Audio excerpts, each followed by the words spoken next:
प्रिय सज्जनों, धन धन सतगुरु के रही आसरा।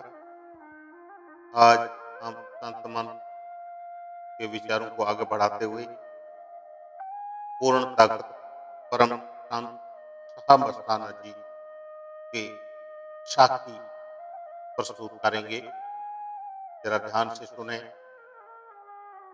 लाला मोहनलाल पाकिस्तान के जिला मिंटगोमरी के रहने वाले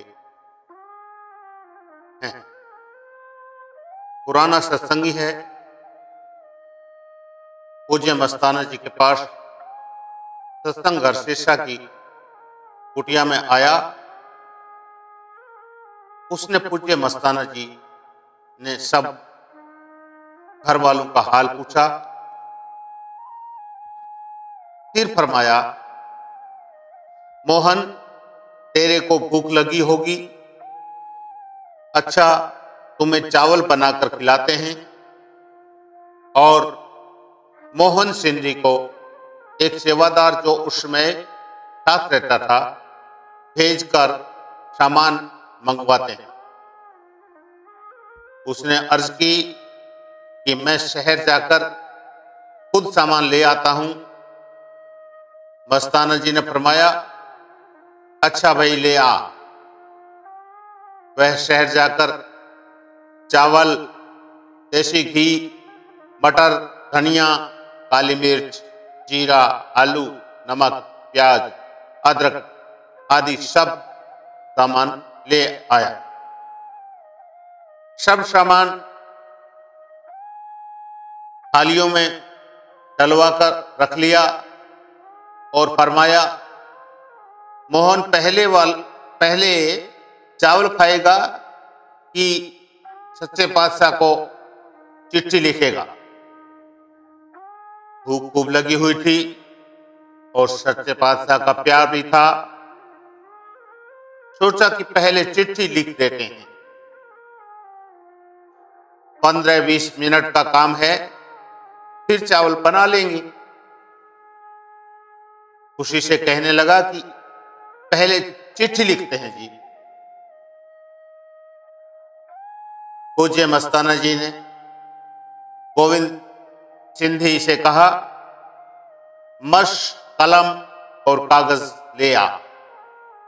वह कलम, स्याही और कागजों का दस्ता ले आया और मोहन को सब सामान दे दिया। दोपहर के 3 बजे थे। पूज्य मस्ताना जी ने सच्चे बादशाह का ध्यान किया और मस्ती के आलम में आकर अपने प्यारे मुर्शिद को चिट्ठी लिखानी शुरू कर दी और फरमाया, लिख पुटर, मेरा सावन शाह मक्खन मलाई, जो कुछ दुनिया में है मेरा सिर्फ सावन शाह ही है।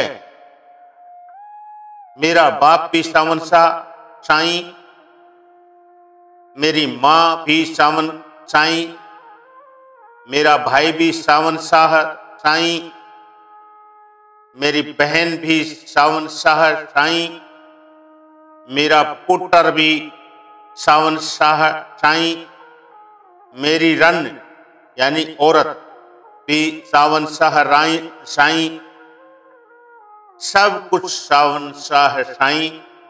मेरा मुर्शिद भी सावन शाह साईं, मेरा मौला भी सावन शाह साईं। और चिट्ठी लिखवाते गए। उनकी आदत थी कि जब मस्ती में चिट्ठी लिखवाते, कभी चुप कर जाते, कभी सच्चे पातशाह की बातें शुरू कर देते। एक छोटी सी चिट्ठी लिखवाते लिखवाते कई बार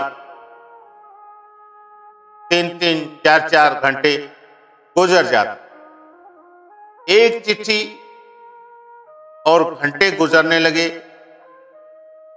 गोविंदराम सिंधी पास ही बैठा था। मोहनलाल के दिल में बार बार यह ख्याल आता था कि गोविंद राम को तो चावलों का काम करना चाहिए, मगर बोलने की हिम्मत ना पड़ती। भूख सख्त लगी हुई थी, क्योंकि दिल्ली से चला था, रास्ते में कुछ भी खाया पिया नहीं था। पूज्य मस्ताना जी चिट्ठी लिखवाते गए और शाम के 6 बज गए। आपने फरमाया, अच्छा पुटर, चिट्ठी खत्म हुई? उसने कहा, हाँ जी। आपने फरमाया, अच्छा पढ़कर सुना।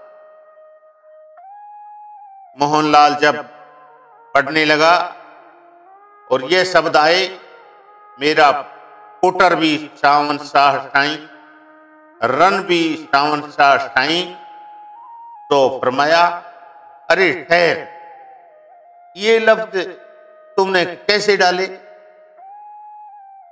अगर सच्चे पातशाह नाराज हो जावें तो तेरी चिट्ठी को आग लाऊं। चिट्ठी पकड़ी और फाड़ डाली। फिर फरमाया, फिर लिख, और दोबारा चिट्ठी लिखवानी शुरू कर दी।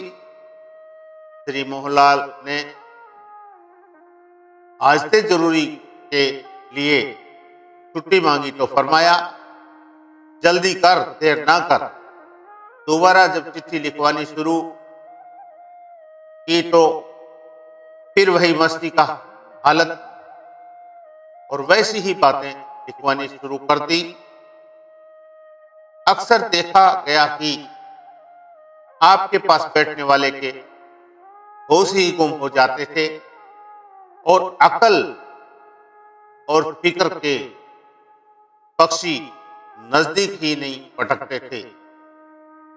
अगर किसी को समझ भी पड़ती तो कुछ कहने की हिम्मत न होती।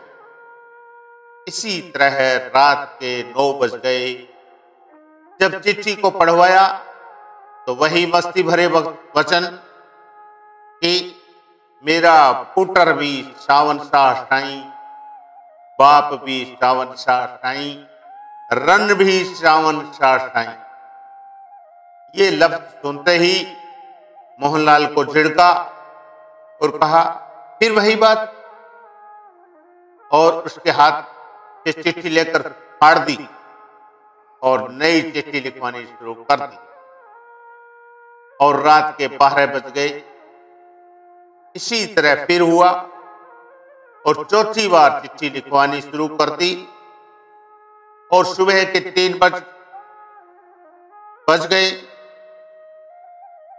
चिट्ठी पढ़वानी और फाड़ देनी।